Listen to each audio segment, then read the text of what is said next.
And we are recording We episode. are in progress, huh? We are goddamn recording episode 903, Thursday, September 8th, 2020 at 2:20 p.m. Okay.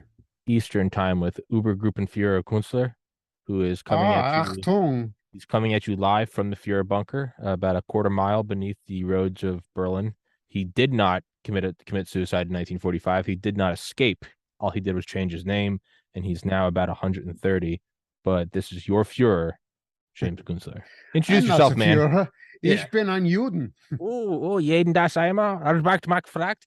I mean, I sit on here and say that like calling people Nazi is stupid, and then like the first sentence is just thick guttural German, concentration camp phrases. So I don't know. Maybe I sleep in the bed I make.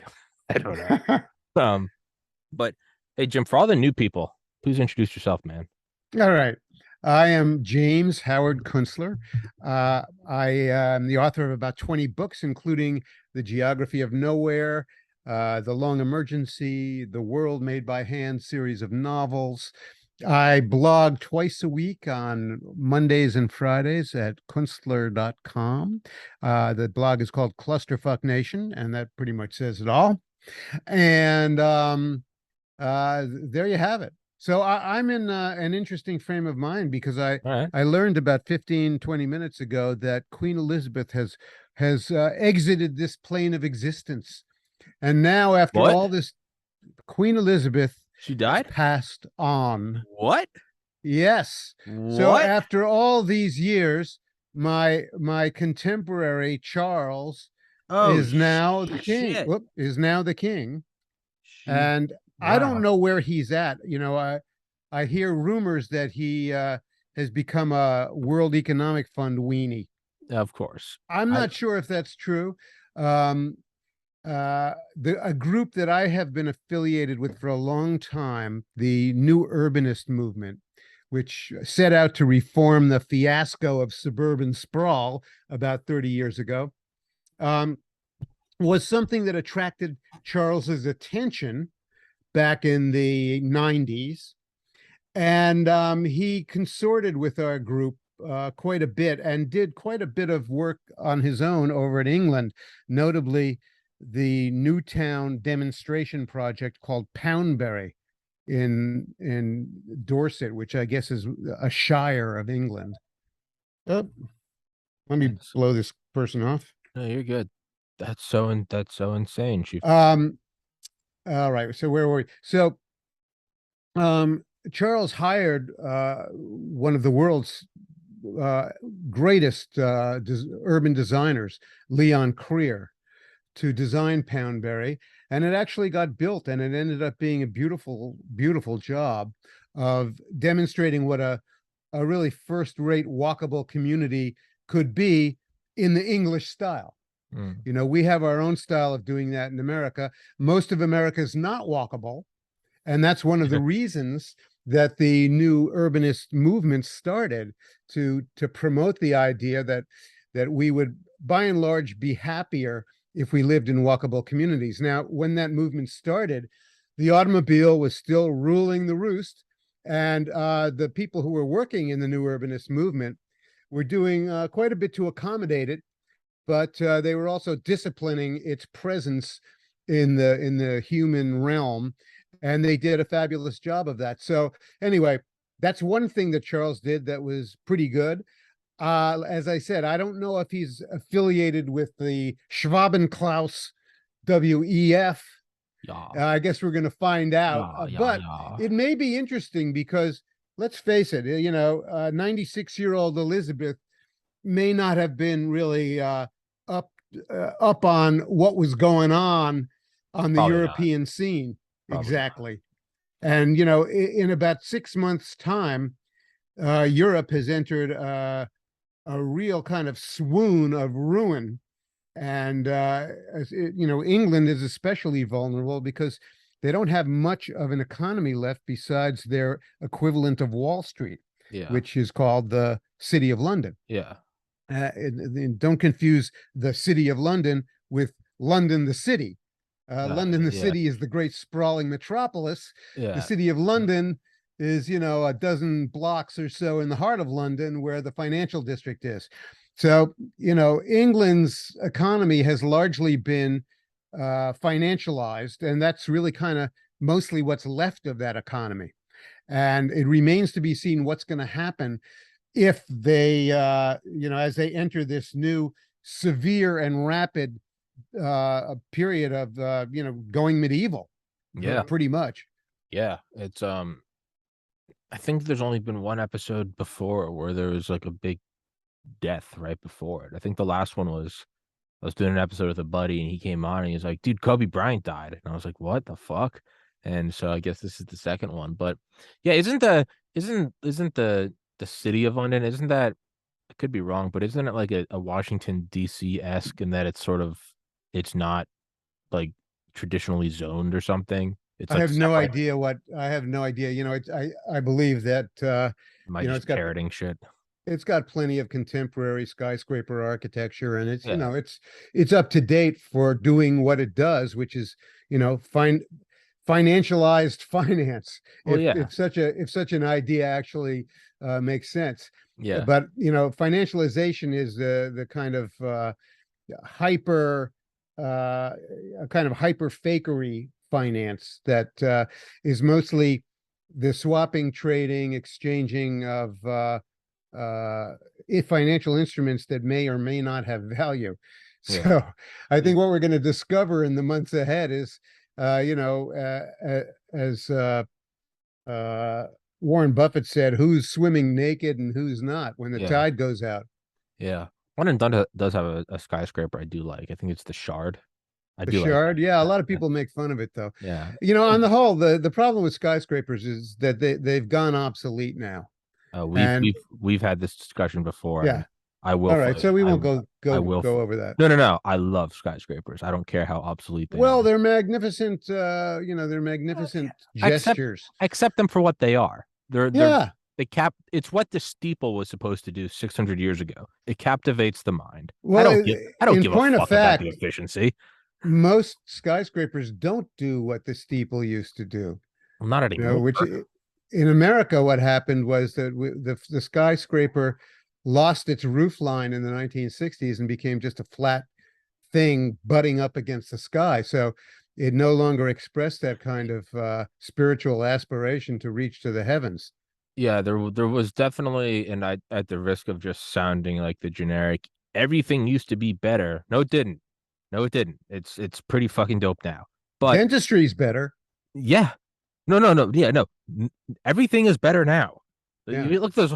I hate this shit so much. Whenever you ever watch those old like you can find them on YouTube. They're like upscale art, like AI 4K upscaled and AI artificially colored videos from like 1890, 1900. Oh yeah, I've seen a bunch Oh, of them. they're great. Pull them They're up on a. fascinating. But Oh every yeah, time I see one, I realize, none of those people are going to be able to get a dental implant.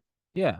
But it's you can't even watch them on your phone. You got to put them on a big old. I don't watch anything on my phone.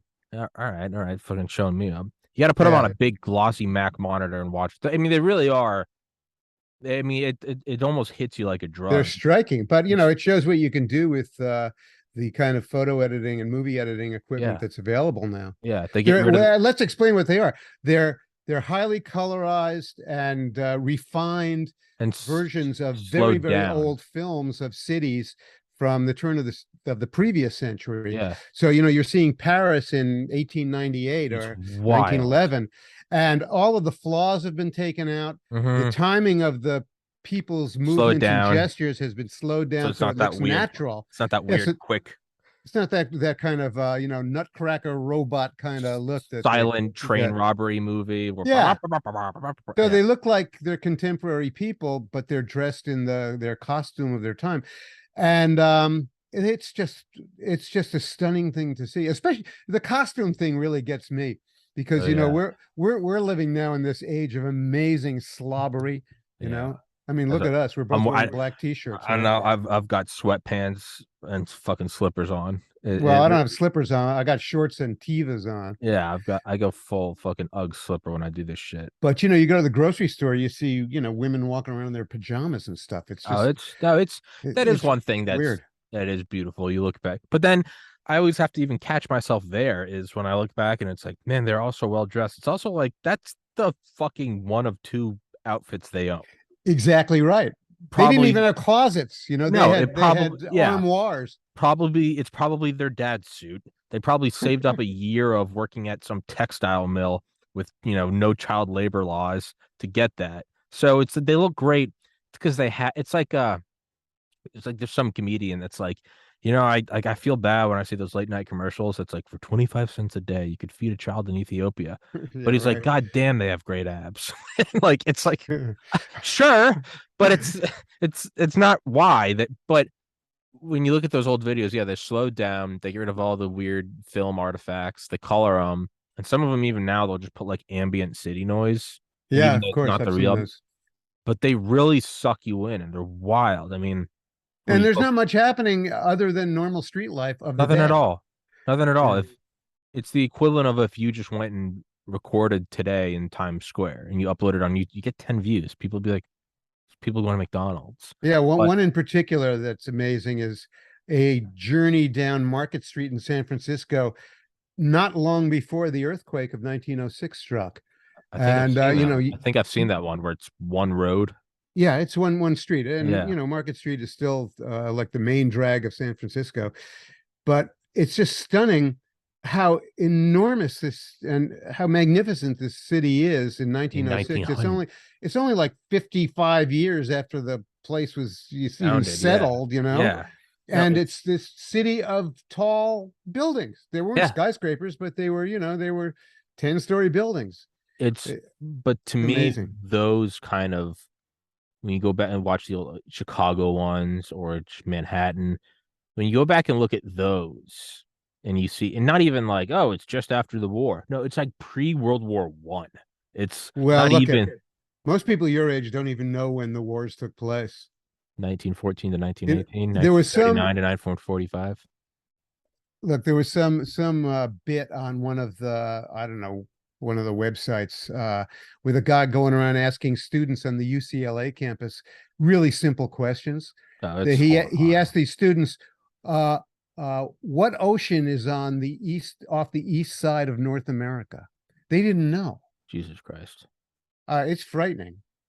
Yeah, So now my point about San Francisco, and I'm sorry to steamroll I don't care. your end of the conversation here. I don't give a My shit. point about San Francisco is that I think that we often fail to appreciate what a turbocharged, 150 years this has been, Yeah. and how quickly this fiesta, this orgy of fossil fuels and turbo finance and uh, uh, uh, techno magnificence, how quickly this has all happened, and now how quickly it's all kind of unraveling. Yeah. So, it's really something to contemplate. Yeah. It's it's it's so insane when you see it and like the hot thing on the street is like a Model T going by at 4 miles an hour and people are like Yeah, turning their like people are like breaking necks like you would if you saw like a chromed out Bugatti. But that's when like the real weight of Skyscrapers hits me is you look then and you go, oh, look how primitive it is. And then yeah, you have a 20-story, whatever, a Flatiron building in Manhattan, glass windows, ornate trim, and you're like, oh, they fucking put that thing together. Just they hauled in limestone and just stacked that shit 300 feet tall. That's yeah. where like the captivation of the mind hits me. And I'm like, that's insane. This is 50 years before television hit. And you Yeah, don't and that wasn't even the most magnificent of those know. great buildings. The No. Woolworth building was Oh much yeah. higher That's than that, yeah, and it was this. 1916. Yeah. I think it was earlier than that. It was a giant 1908. Gothic heap. Oh yeah. The municipal building was this amazing That was Greco-Roman heap. gigantic. Yeah. I don't know. It's really something, but it's also kind of sad and cautioning to go down to New York City now and see all this stuff and realize that it's probably coming to an end as far as its utility Oh yeah. in the age that we're entering. A lot of people can't believe that, but I think it is happening. Well, just to play devil's advocate, I mean, they've always been they've always been lacking. I mean, the Empire State Building remained mostly vacant for like 4 or 5 years. They Well, used to that be, was in 1930s and during the granted, it was right Depression. after the Depression, but even then, yeah, the Woolworth It Building, wasn't that, after the Depression. It was in the heart of the Depression. yeah, I think that's The what, the yeah, building was, I think, started in 1930, 1929 or something. It was yeah, it was, completed, in the early 30s. yeah, And 32. they had a lot of trouble renting the space during the heart of the Depression. It was right after the Chrysler Building, which was going up against what 40 Wall Street. I mean, but really just ornate temples of just stunning like wealth. I mean, you go back and Yeah. it's my grandma actually interviewed to be a secretary in the Empire State Building. Huh. And she went up and I think she was going to be on the 75th floor. And she looked out the window and said, no, thank you. And decided to be a housewife. And Yeah. beautifully did I that would for have six I would have decades. sympathized with her. Oh, yeah. I No, don't like I don't like being up in I the fucking hate tall them. I buildings. love looking at skyscrapers. I fucking hate them. I went to the top of the Empire State Building once and I was like, oh, not doing Yeah. that. But, Well, I grew up on the 12th floor of a New York City apartment building, and I got okay. you get used to it. I got used to it. But as time went on, I wasn't especially after 9/11, it really Uh-huh. kind of freaked me out. I remember I got invited, I was in Vancouver at some conference, and I got invited to be on some radio show, and they took me down to the studio, and it turned out that the studio was like on the top of a Oh, 40-story building or something. And I just said, Forget about it." fuck that. The Empire. I went to the top of a building in 2013 when I interviewed at Tulane Medical School, and I remember going up there, and I was like, that was only like 25 stories, and I was like, let's get in and get out. Let's get in and get the fuck out. But my aunt was a banker on Wall Street, and she used to just like calculate the height of the World Trade Center, right, 1350, and what would happen if it. Granted, it's not a solid object; it wouldn't fall. But she used to always calculate what would happen if it fell completely sideways, and she would make Yeah. sure she was always.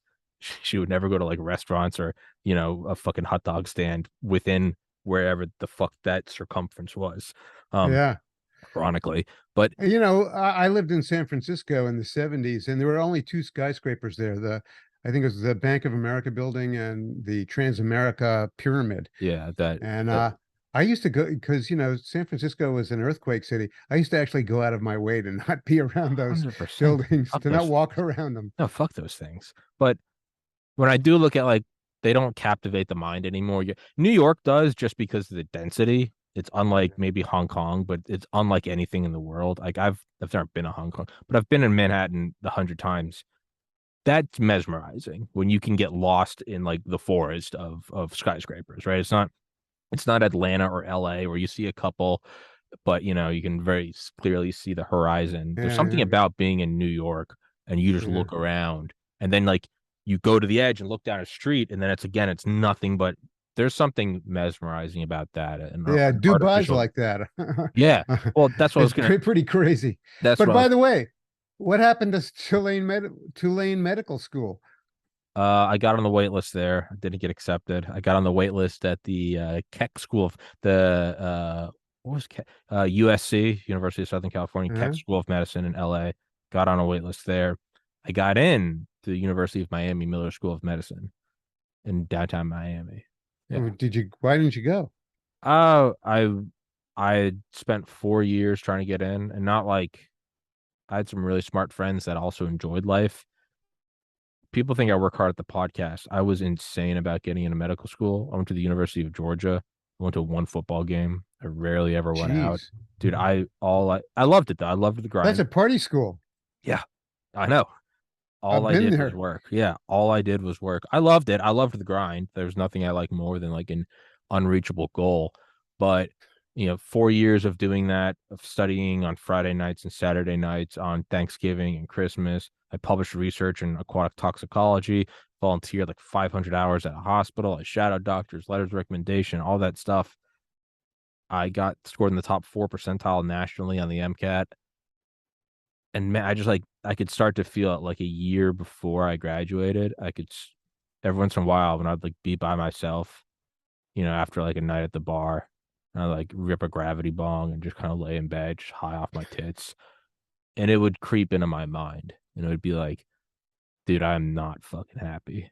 Like, I'm proud of this, but I'm not happy. I don't think I can do this for the rest of my life. And then I would, like a good Puritan New England Roman Catholic conservative, I would beat down those feelings and be like, go back to work. And that's what I would do. And I would just work and work and work.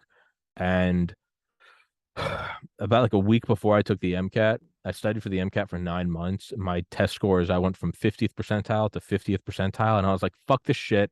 And like a week before, I couldn't break it. And like a week before, I was meditating and I was just like, fuck, I'm done. I don't even want to go to medical school.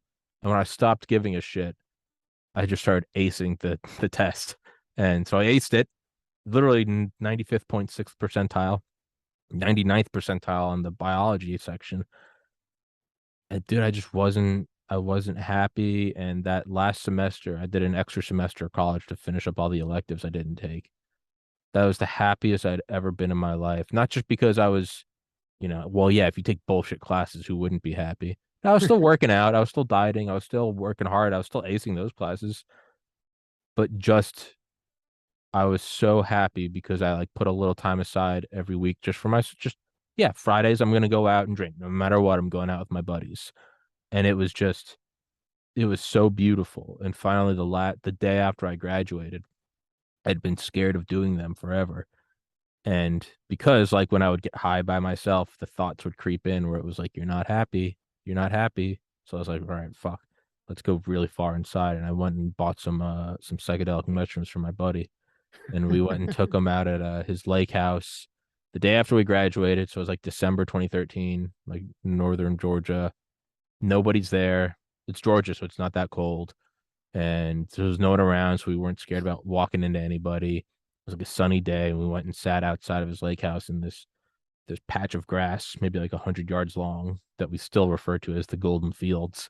And we sat there, and we took like, I don't know, like 2 grams of mushrooms each, not a lot, like two dried grams, and just I still can't put it into words.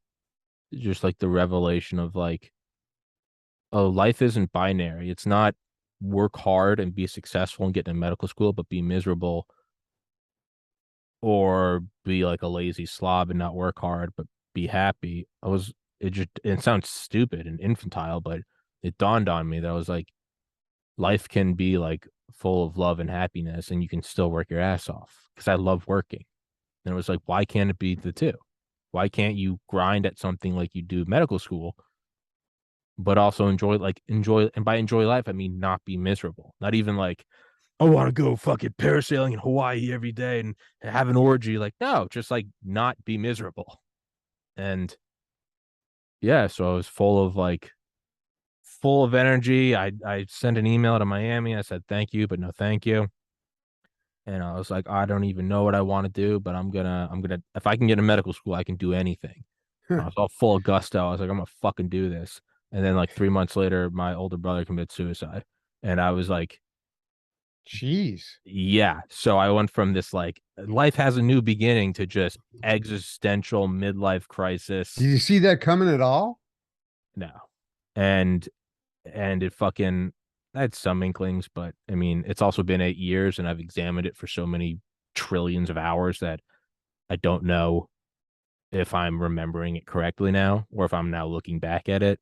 Yeah. You never unsee a movie. So you can't go back and be like, was I surprised by this ending? It's Yeah, like it's been sure. so many years. I don't even remember like, am I superimposing current thoughts on what happened before? So that just led to this like, and then so that was like an existential crisis, losing, they're there and then they're not there. What the fuck happened? And then that went from that mixed like a perfect storm with instead of, oh, I'm gonna be my own boss and figure out what I love, instead it was just, I'm gonna die one day. I just went to a party school for 4 years and didn't enjoy it. I had my midlife crisis at 23.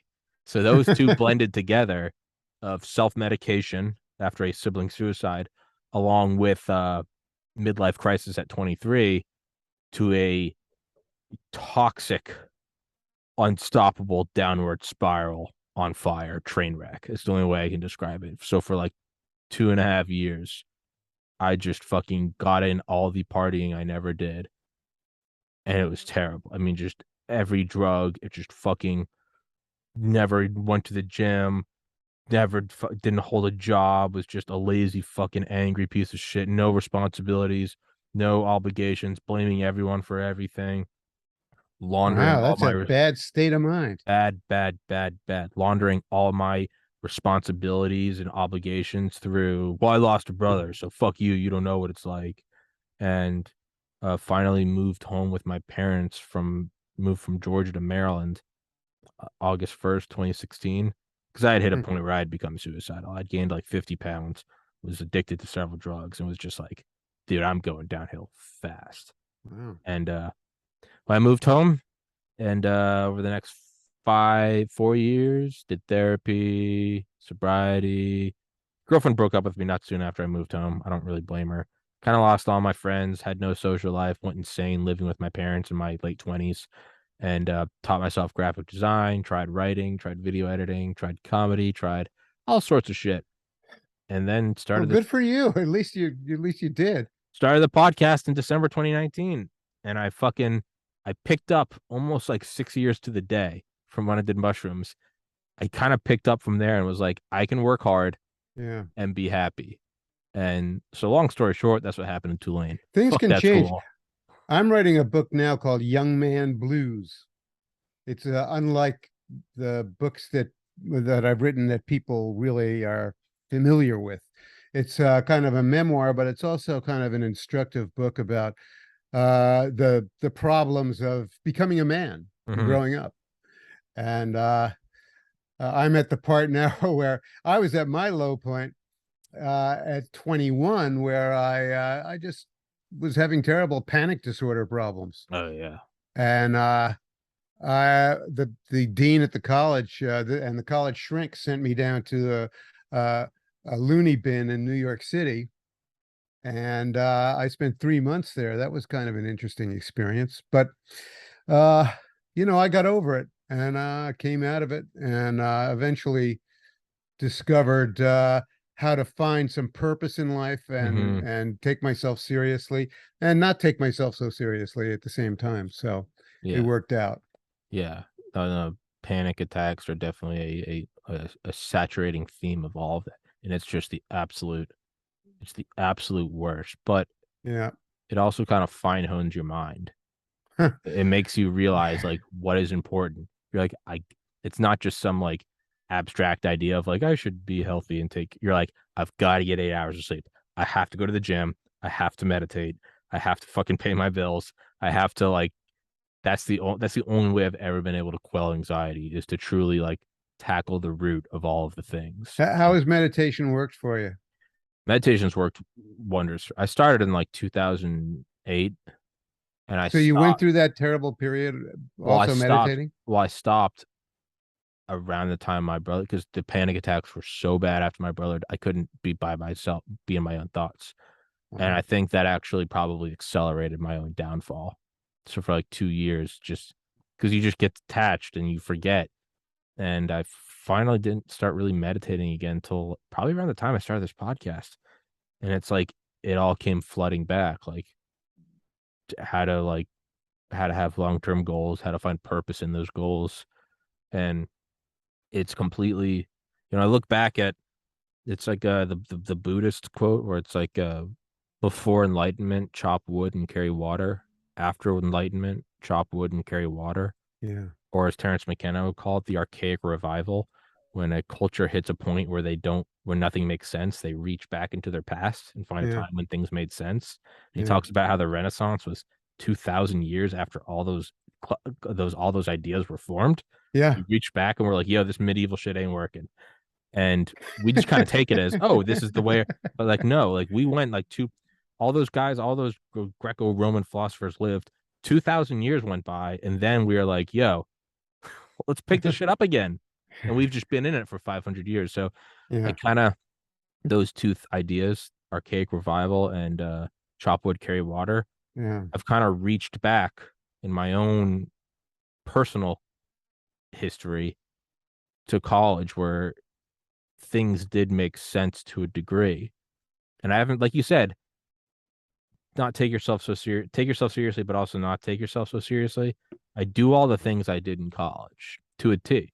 I wake up, go to the gym, cold shower, meditation, dieting, working out, always working towards a goal. But I've also removed the whole like I'm gonna be a doctor no matter what, even if I'm miserable. I've removed that aspect. I keep it light with the podcast, but Man, if you had become a doctor back then, like 10, 12 years ago or something, I guess it was, something like that. Look at the clusterfuck of racketeering that you would have I'm been enmeshed in. it's the best decision I ever made.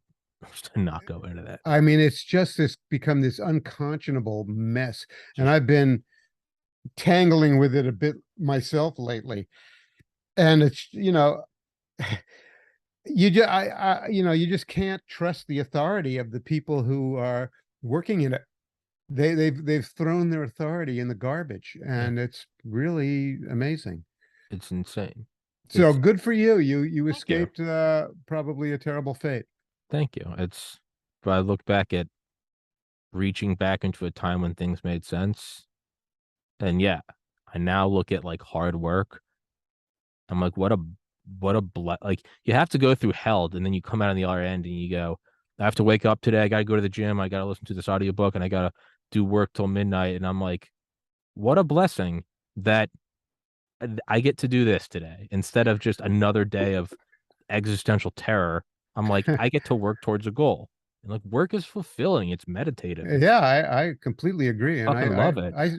I found just tremendous purpose in an organized, routine, disciplined Yes. existence. Yes. And like right after the my brother, I just associated that with also being miserable. So I threw the baby out with the bathwater. I was like, fuck routines, fuck everything about it. And now I'm like, oh no, I love a routine. I Yeah. absolutely love it. Well, I've been self-employed for about 40 years. I quit my last straight job, so to speak, in 1975. Yeah. And I haven't looked back.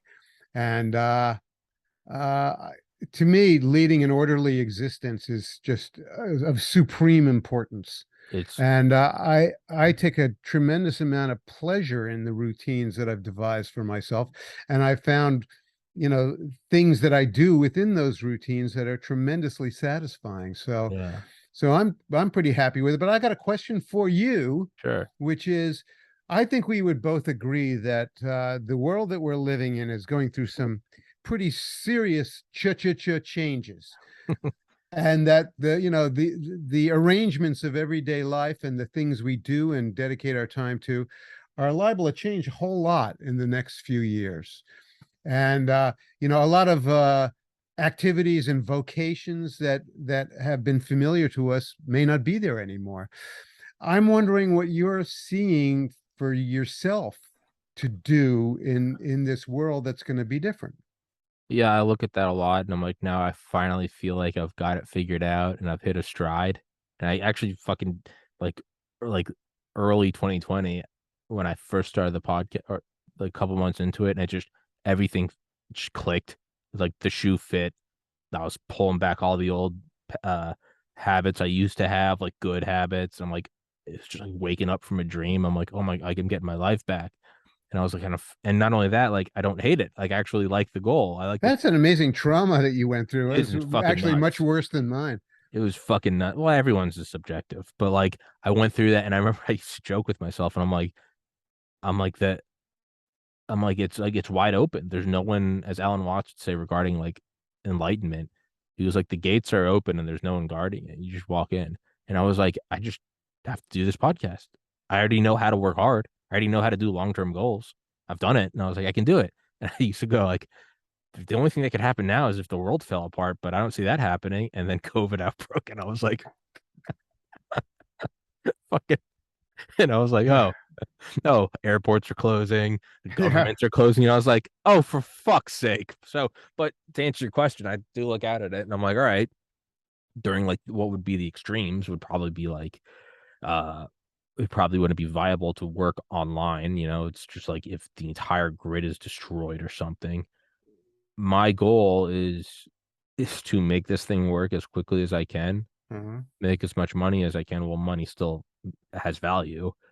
Yeah. And honestly, move up to somewhere in New England where my family is and try to put it all into physical assets before the value of the dollar or currency it all vanishes. So take it and Yeah. put it into like real politic, like land, an area where I can like chop wood near a water source.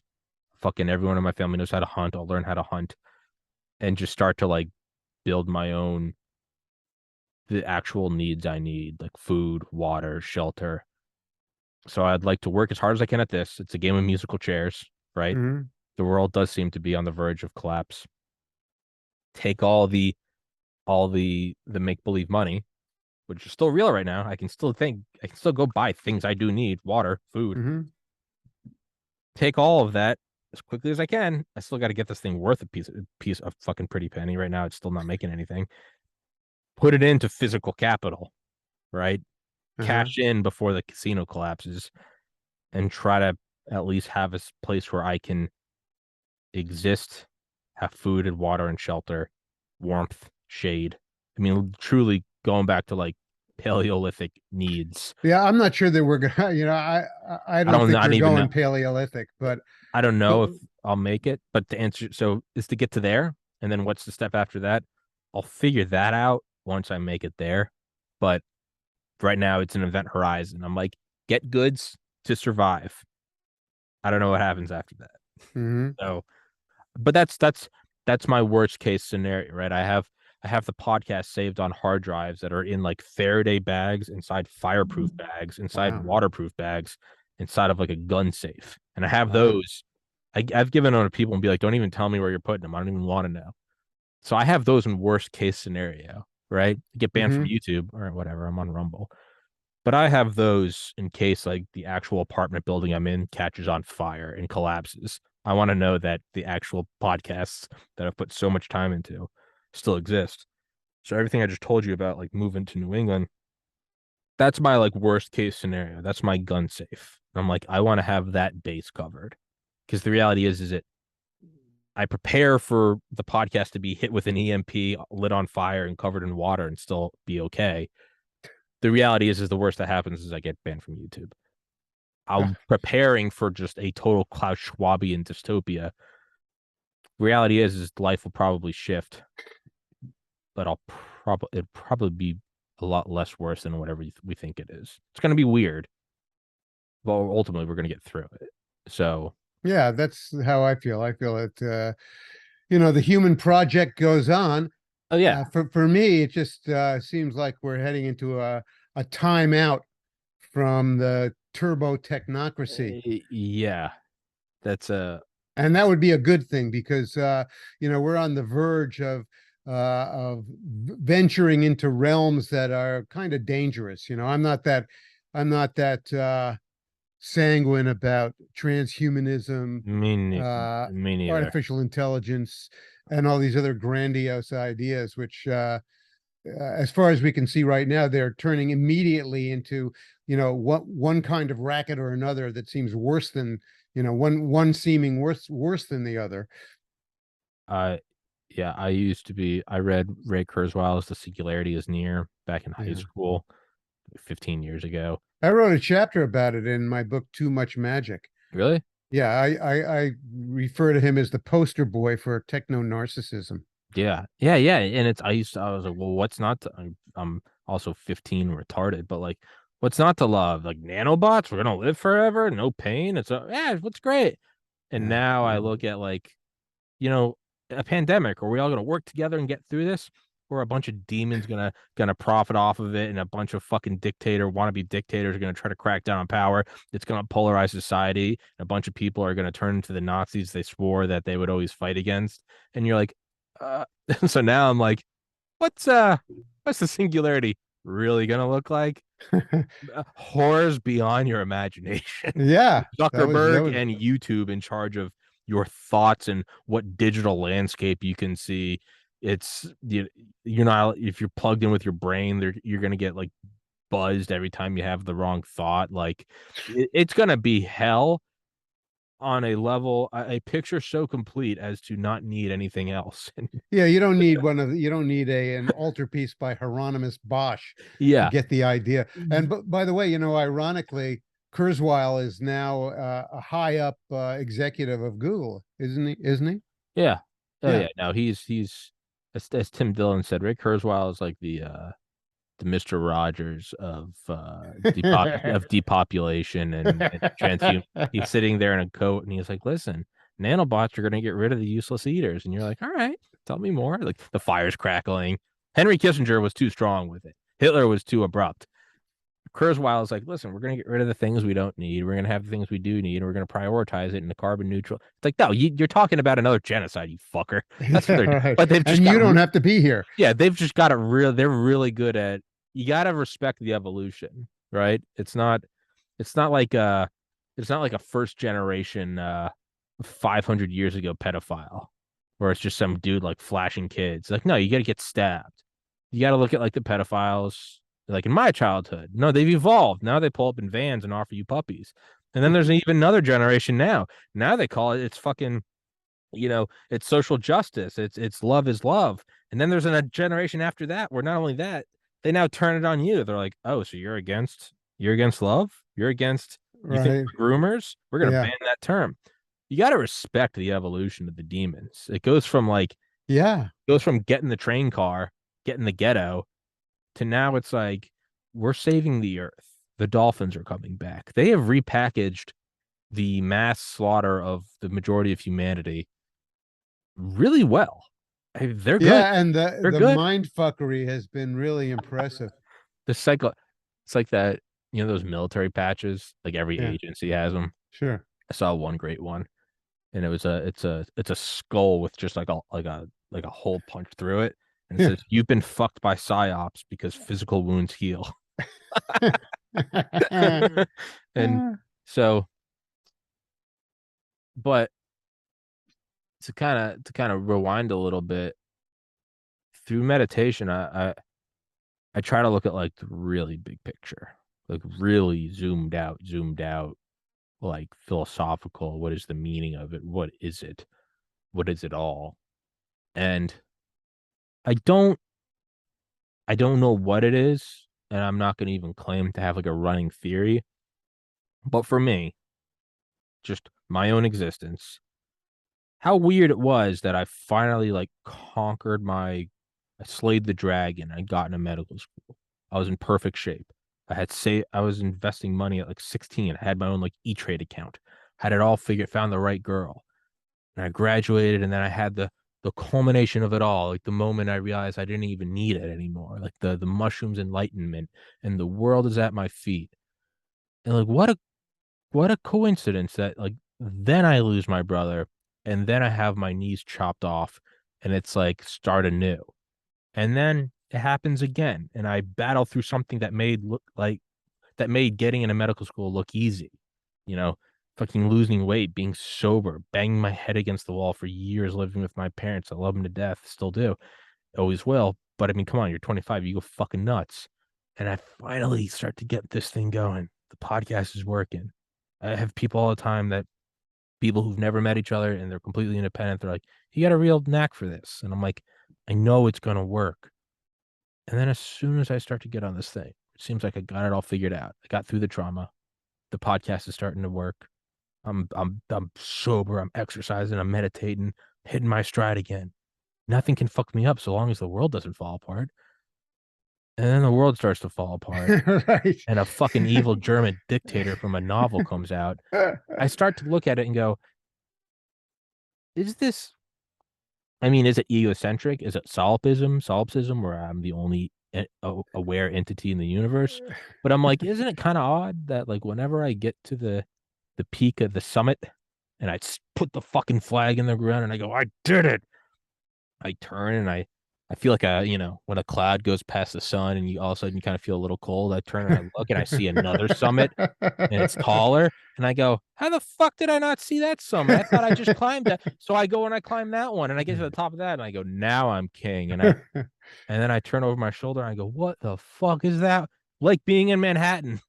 how they just the world's tallest building would just Yeah. it would change fucking it would just change street addresses within the same island. You're like, oh Jesus, that's the tallest. So I look at it, I'm like, so let's just Well, there's walk. a word for this, or a term for it. It's the archetype of the hero's journey. Well, so that's kind of what I've concluded Yeah. is I don't think it ends. So Yeah. I think what I have to do is, as Ram Dass would say, you're in life and you're going through the same pain and suffering every day. If you're in school, take the curriculum. And so now I'm like, do I just bury my head in the sand and say it's all fucked? No, okay, now it's taken on a bigger toll. Now I am interviewing these doctors about COVID. I'm trying, I'm fighting my best for free speech. I can only imagine that following the patterns, like we will win. The demons at the World Economic Forum will lose. I'll reach I would imagine somewhere around, just looking at my life, it'd be somewhere around 2029, 2030. I'll climb the mountain. We'll save the republic. Fucking, we'll fucking stop the vaccine madness. We'll bring manufacturing back to the United. All the woes and ills of the country, right? It'll, like you said, we'll unwind a little bit, but it'll balance out.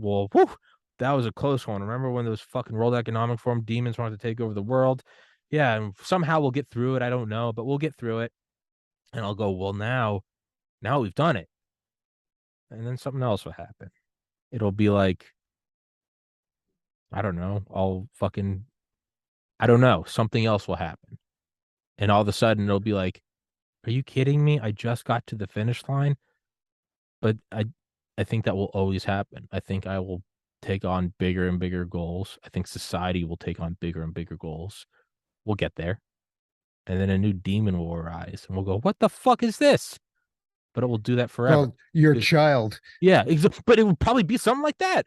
I'll probably fucking get a girl pregnant by accident. And I'll be like, and now I'm a dad. Like, fuck. I finally did it. We got rid of the fucking the global homo technocrats. Like, life's good. The podcast made money. I'm up And in now my I own gotta place take in New care of England. somebody. I've I'm got this ready. huge I'm chopping wood. responsibility. I'm carrying water. I'm hunting. I've got it figured out. And now let the good times roll. I'm a dad. But it probably will be that. And then I'll raise the fucking kid. And it will be the hardest thing I've ever done. And it'll Yeah. take 18 years. And I'll go, I'm retired. I've got it all figured out. I've got the biggest podcast in the world. I fucking finally feel like I have it figured. And then they'll find a fucking lump on my balls and I'll have cancer. Like, it will be. The thing is like, I don't fight it anymore. I'm just like, yeah. You finish the class, you finish OChem 1, you go, that was the hardest thing I've ever taken. And then you enroll in OChem 2 2 weeks later, and you're back standing at the starting line with your pants around your ankles. Is that why you like Dave Collins so much? Oh, because of OChem? Yeah. Oh, I don't think he and I have ever talked about OChem. Really? OChem was my favorite class, though. No kidding. Wow. Absolute favorite. Well, Everyone hated me. apropos of what you were saying a few minutes ago, I just want to mention something that my favorite author from years ago, Tom McGuane, once said. You have to hack your way through a lot of lunch meat in this world. You have to hack your way. Or what's the other quote? You gotta go through heartbreak to sing the blues. You can't just get up there and fucking go full BB King or Eric Clapton. Like, no, there's a reason. You can't have war Yeah. stories without going to war, right? It's so, but I look at it all and it's chop wood, carry water. It's the same thing. Working, hit the trophy, the ultimate boon at the 6 o'clock on the hero's journey. And then a new thing comes. But now I look at it, I'm like, and it's going to keep going. And now I'm just like, what an interesting thing that I exist. I'm conscious. And there seems to be a pattern called the hero's journey. I never think I'm going to get through it. I somehow get through it. There's a honeymoon era or honeymoon period. And then a new demon arises. And I resist it. And then I contemplate it. And then I finally go to war with it. And it takes a decade. And I'll get through it. Man, as far as like movies go, this is a fascinating movie I'm living. Yeah. Like, it's terrifying. The highs are stratospheric. The lows are fucking Mariana Trench. But man, maybe the Coen brothers are directing it. There's something going on though. And I'm like, instead of like wondering why is it this way, just Stop wondering why is this roller coaster so fast? Bitch, you're on a roller coaster. Just scream, like enjoy it. So I don't know. That's I don't know, but I can only start to logically conclude. Like I don't think the ride stops. So just fuck. I love it. I love working hard. There's nothing like it. There's Hmm. nothing like just not for a week. There's nothing like going at something for years and then finally like chopping the head off of the dragon and like putting the crown on. And I it's just hope I hope that's what happens with this battle that we're in now against it will. living in a woked up insane society, Transhuman as because this has been hellhole. going on for 6 or 7 years, and We will. We will. it's tough, especially when when you're not young, when you're old and sclerotic. Oh, nonsense. You're nimble.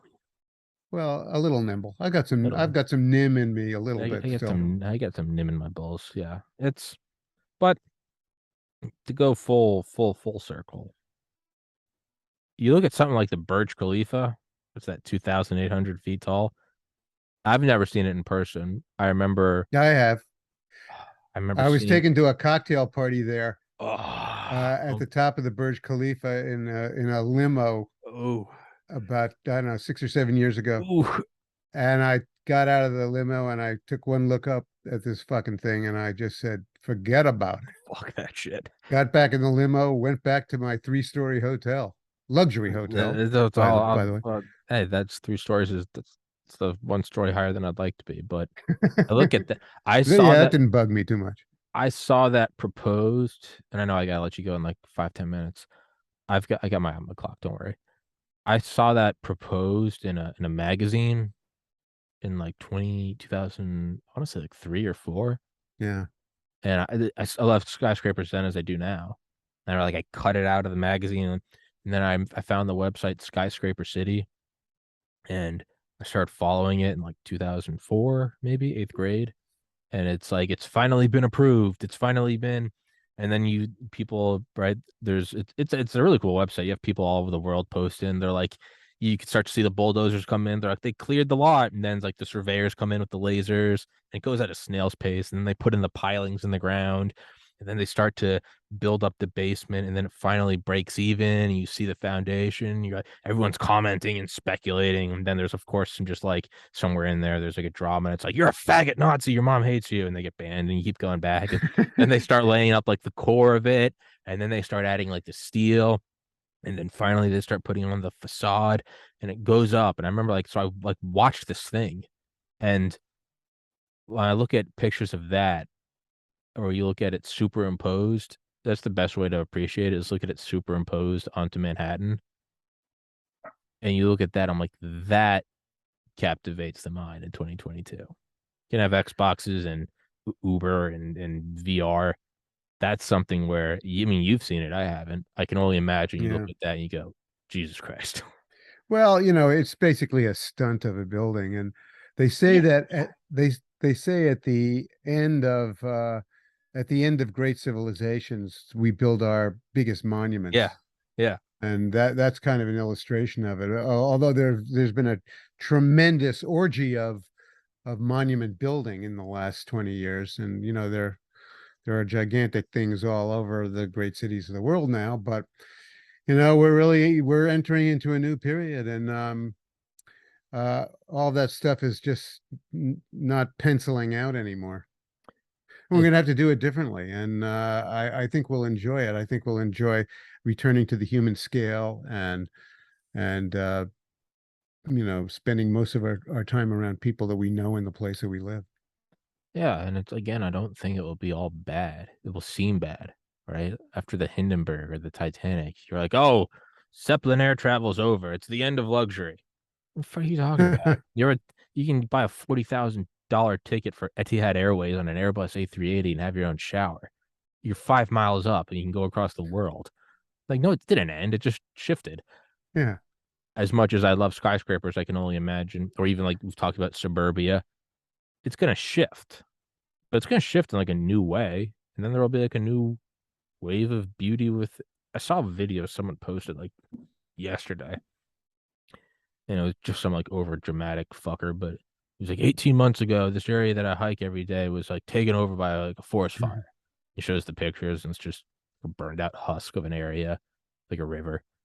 And 18 months later, it's just this like lush, trees and undergrowth and birds and flowers and vines and moss. And it's the whole thing has come back to life. And they're like, what a miracle. It came back. And like, sure, for us, 18 months is like, that's a long time, man. That's, it's a year and a half. Yeah. But it's got me thinking, I'm like, there have been forest fires that have probably razed this entire continent to the ground. Well, look, the Sahara Desert was probably at one time covered by trees and shrubs Yeah. and things. 18 months, 18 years, 18 decades, 18 centuries, 18 millennia. It comes back.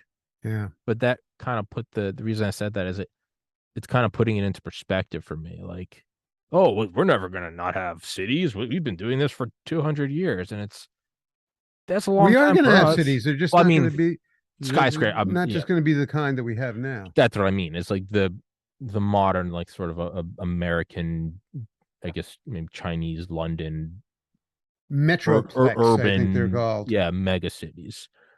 And it's like we've had those forever. No, we've had them for forever for us. This this shit's just like a blossoming flower in one season Yeah. of a million years of Earth. Like it's something else is gonna come and it's gonna replace it, and it's just gonna keep going. I don't know. I don't have enough. My ego isn't big enough to think that I'm gonna be around for the end of humanity. Shit's Oh, gonna keep going. It's gonna keep going. But yeah. But we were both around for the end of Queen Elizabeth. that is And nuts. And Kobe. yeah. I Yeah. don't know, man. It is fucking nuts. But So long live King Charles III. I guess fucking I bet you want how much you want to bet Klaus did her in. Who? Klaus? Klaus. I bet he What did. about him? I bet he had her knocked off. Had her knocked off Yeah, at he won. 96. Yeah.